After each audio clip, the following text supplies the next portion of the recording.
What's going on, guys? It's JSGC here, and we're here for the Manchester City Manchester United review. There's so much to talk about, we're just going to get right on with it. So, first thing, I'm just going to go through the match itself. Obviously, we all know the result, disappointing result. We lost 3-2 after being 2-0 up at half-time and dominating for a good 55 minutes of the game. To end up having things snatched away from us, and then we got controversy regarding the referee and everything. It's all a bit bitter in my mouth, if I'm honest, but I'm going to try and be as unbiased as always. So we're going to get on with the video. So for 55 minutes, absolutely perfect. I wanted a response from the match against Liverpool, and we got it for the first 55 minutes. And the thing is, that first 55 minutes, there was no mistakes. It was near enough perfect. And if we could play like we did in the first 55 minutes against Liverpool on Tuesday night, then we do have a little bit of a chance of going through, because for 55 minutes it was fantastic. They were forcing the mistakes, they were having shots, they were dominating, they were confident. That's the performance that we need on Tuesday night, not for 55 minutes, so we need it for 90 minutes. If we don't get it for 90 minutes, we won't go through. But from 55 minutes, things escalate away. So we'll cover the first 55 minutes. And we had 5 chances to score, 2 of them went away. So the first chance was Vincent Kompany's header. It went into the back of the net. It was a good corner, good header. Chris Smalling, poor defending from Manchester United. I know Bernardo Silva had a chance, but I thought it was just a very half chance, not even a half chance. He was just toe-poked it straight at De Gea's leg. It weren't really that much of a chance, in my opinion. It was the first time we broke into Manchester United's box, though, and had our first decent opportunity. Now, managed to make a second after some lovely skill from Gundogan. Precise finish, good finish, 2-0, and was all thinking, job done there. Raheem Sterling, he missed 2 absolute sitters from there, he did. For one-on-one both times, misses both times, no, both weren't on target. Really disappointing from Raheem Sterling there. I'm going to call into question Pep why he didn't play Sergio Aguero in this game. If he's fit enough to be on the bench, then in my opinion he's fit enough to be up front. I thought that De Bruyne should have played too. Other than that, I thought the team selection was near enough spot on, and the tactics is probably what I'd have gone along the lines of as well. I'd have probably put Aguero in ahead of Bernardo Silva, though. I would have had Raheem Sterling, but I'd have had him out on the right wing and Lirasani on the left. That's what I'd have done. Not to say that would have worked any better, but you know, it worked for the first 55 minutes, so I couldn't complain. We had a chance in the second half. Gundogan, another half chance, my opinion, hit the outside of the post, desperately unlucky. The 3-0 would probably have gone and sealed the game. And I was looking for us to make a response. We could have made it 4, 5, you know what I mean? It never happened. And within a couple of minutes, Manchester United managed to muster up their first chance. Jose Mourinho managed to make a change, not with the team, but he just moved them around. He moved Lukaku over to the right wing, managed to give Alexis Sanchez more power in the middle, and he was able to roam from side to side and through the middle, which is where Alexis Sanchez was playing a lot better. He managed to make a ball in, squared it straight into Matic's chest. Gundogan didn't track the run. He ended up standing still. Paul Pogba there with probably one of the easiest finishes that he's going to have all season. And all of a sudden, from dominating, Manchester United are back in the game. And for some strange reason, every time we concede, our heads just drop. The confidence goes. They look so, I don't know, so out of touch. It's incredible. Otamendi goes from being a world-class defender to being Titus Bramble in the space of minutes. It's embarrassing, really, it is. He starts sliding around. He starts being the Otamendi of a couple of seasons ago, where he can't get off his arse. He keeps sliding around trying to win possession back. This is mainly due to us being sloppy, giving away possession. Main culprit, in my opinion, yesterday was Fernandinho. It's not the first time he's done it. It won't be the last time that he's done it. He's been class for us this season at times, and at other times he's been so poor.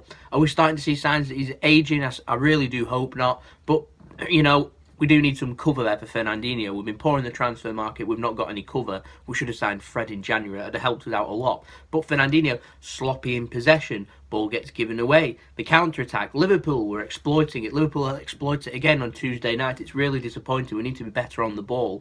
These mistakes that were happening last season. John Stones was one guilty party of it last season. Keep giving the ball away. And if you're a Man City player, no matter where you are on the pitch, if you give away a sloppy pass, you give the ball away, all of a sudden it boosts for the team. They're able to at least push up and then forcing Man City back. And because Man City's defending the line, it's so high, the struggle. They really do. So the struggle, Man City aren't able to do a lot about it, and the defenders end up then coming out of position. You end up with like Otamendi pushing up here, Kompany dropping that back here, left back cutting in, the right back cutting in, and it's a dodgy line. It really is. It's poor. Go have a watch of the game yesterday. Watch the line. Really poor. No communication, no organisation, no one to take leadership and control of that. Vincent Kompany is the captain. He's meant to be doing that. It didn't happen. Ultimately, Alexis Sanchez manages to find a pin-perfect cross into Paul Pogba's head. A little bit behind him, good header, low header into the net, 2-2. 2 quick goals. All of a sudden, all our hard work of the first 55 minutes undone from 2 sloppy bits of defending. And then, ultimately, Manchester United end up scoring again, this time from Chris Smalling's header. And again, poor defending from Nicolas Otamendi from a set piece as he loses his run and kind of just gives up. And it's just so poor. All of it's poor. The goals against Liverpool were poor. The goals against Manchester United are poor. And the fact is, we've conceded 6 goals in 2 halves, and these have all come in quick succession. We're talking 20 minutes. It's last season-esque. Look back to the match against Chelsea where we scored 1 goal, went 1-0 ahead. We should have made it 2-0. We didn't. They end up scoring 2 or 3 goals, if I remember rightly, in quick succession. They win the game. There's a match against Tottenham when we dominated for 70 minutes. All of a sudden, within 5 minutes, 2 sloppy bits of defending. The match finishes 2-2, even though we completely controlled the game. Look to this season as well. It's happened against Liverpool twice. It's happened against Manchester United now. And there's more. I can point them out. Even when we've won games, this has happened. One prime example just after Christmas was a match against Newcastle. Newcastle haven't got the quality of players that Manchester United, Tottenham, Chelsea have. You know what I mean? And Liverpool, they're able to punish the mistakes. Newcastle don't have that type of quality. Hence, we end up winning the game, because if they did, we wouldn't have won the game. They had 2 brilliant opportunities, one of which was a clear header right in the centre of the box in the last few minutes of the game, and it went just wide. They should have scored that. Again, it came from sloppy bits of defending. The defending for Man City, the organisation, the taking control at the back, it's not there. It's poor. You just need one mistake from Man City, and if you're clinical, you'll punish it. You'll get something against Man City, and you can push and push and push. And I'm scared to death of if we end up doing a miracle against Liverpool in the Champions League and we end up drawing Bayern Munich, because Bayern Munich, unlike Barcelona and Real Madrid, are extremely clinical. Just imagine if we had the first leg at the Allianz Arena. Liverpool, they went off the gas when they got the 3rd goal. They didn't, you know what I mean? They got injuries, they took players off, started resting, and they stopped there. Bayern Munich wouldn't stop it. It'd end up getting from being a mauling to being embarrassing. They wouldn't stop. It'd be 5 or 6. And Man City's line and defence, it's so bad. The mistakes happen. You know what I mean? And the heads just go.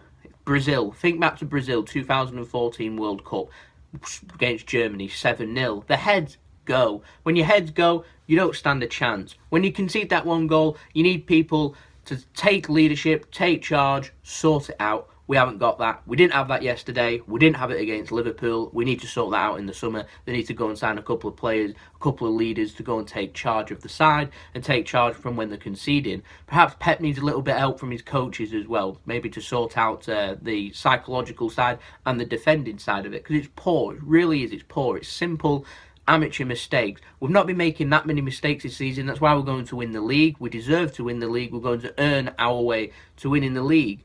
And we deserve more chances. Luckily, this game wasn't the title riding on this game. We're lucky in that respect. But we've got other games now. We've got 6 games to put it right. We just need 2 wins. I'd be extremely surprised if that doesn't come about. I mean, we've only got Tottenham away, which is a game I am concerned about, but I'm not overly concerned about. But other than that, there's a lot of winnable games coming up. We've got matches at home against Swansea coming up. Away match against West Ham, home matches against Huddersfield, home matches against Brighton too. There's lots of chances for lots of points there, so there's no reason why they can't. It's below towards making that points tally now, the record points tally. We can only finish on 102 points now.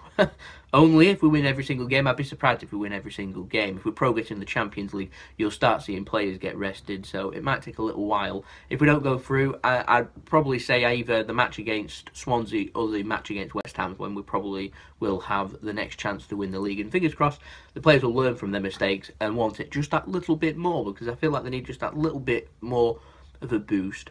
But we're not champions just yet. Disappointing. Fair credit to Manchester United. They've had decent opportunities to score. They have scored. So 2-0 down to respond with only 35 minutes remaining. Absolutely fantastic from Manchester United, I thought. Jose Mourinho managed to turn it around in the second half. and Manchester City weren't at the races, but I'll put that down to Manchester United upping their game. And it's what you want to see from Manchester United. You want it to be a little bit more competitive. I'm just going to ask the question why Manchester United can't perform like that on a consistent basis. Maybe that's for Manchester United fans and their players and coaches to talk about, not me. I'm no expert on Manchester United, but they get 3 points. Looks like they're going to get second place. So, you know, we move on. We move on to Tuesday night. We'll have a preview up for that. I don't know what we're going to do about that. I did the video for the Liverpool match. I made a lot of points. I made 6 points as to why Man City aren't doing very well in Europe and this big game thing where the minds just completely go for some strange reason. If you want to go and check that out, a lot of them points still stand. Just make sure you replace the Liverpool with Manchester United and the 3-0 with 3-2, and a lot of the points still stand there, so you want to go check that out. I'll leave the video link to that at the end of this video if you wish to go and check that out. But I don't think there's a lot more for me to say. We've got a preview, we've got a chance against Liverpool, luckily, to go and put right that abysmal performance at Anfield, so fingers crossed we'll have a good game. I've seen a lot of people getting angry and passionate saying the fans need to get behind the team. The fans do need to get behind the team. Always got to be positive, got to be loud, got to be proud. So all you can do, make sure you got the support there, and then simple question then, it's just up to the players, and we'll see if the players are good enough to do that, or the coach is good enough to do that. We'll get our answer. The beauty of football, we'll always get our answer. I'm just sat here editing, and I remember that I forgot to mention one of the biggest talking points towards the end, which is obviously the Ashley Young challenge on Sergio Aguero, where he goes over the top of the ball. Now, if you think back to the Wigan game, Fabian Delph was sent off for something similar. At the time, I said I thought that it was a free kick, yellow card at the very most. My opinion stands the same with Ashley Young. It was a penalty. The referee got that decision wrong. Whether it's sending off or not, I'm not too sure. He follows over the ball. I could understand if he was to send him off. However, a yellow card would probably have been just as similar. Fernandinho, he was booked. He got a yellow card, but referee, in my opinion, got that decision wrong. I'm not going to blame that for the result. There's no guarantees we'd have scored that penalty and gone on to have won the game. I think the problem lies within the defence, rather than with our attack and penalty decision. So that ultimately is what cost us winning the Premier League yesterday, but we go on. But we'll see you for the preview. I haven't got a lot more to add on to that one. So I hope you all enjoyed the video. If you did, don't forget to leave a big thumbs up. It's always disappointing to lose a Manchester derby. I'm absolutely gutted, but we've got no choice. We've just got to move on. And in my opinion, we've got an absolutely ideal game on Tuesday now to go and put right. We've got to be a wounded animal right now. And when you pin an animal in the corner, the animal's going to lash back. So we need to see that lash back on Tuesday, or else I'll be very disappointed. So, there we go. And click thumbs up if you enjoyed the video. Don't forget to subscribe to my channel. We've got more daily football content in video. Look out for the Liverpool preview. That should be up tomorrow. I think that sums it up best, don't you? Social media links, they're in the description below. Check out my second channel and my brother's partner channel. Links to them, they'll pop up along with the video for the Liverpool match. For the review, you can go check that out. It's quite a long one, but it is an interesting one. And I'll see you all for the preview. So it's been JSGC. Hope you all have a wonderful rest of your day. Peace. Ciao for now.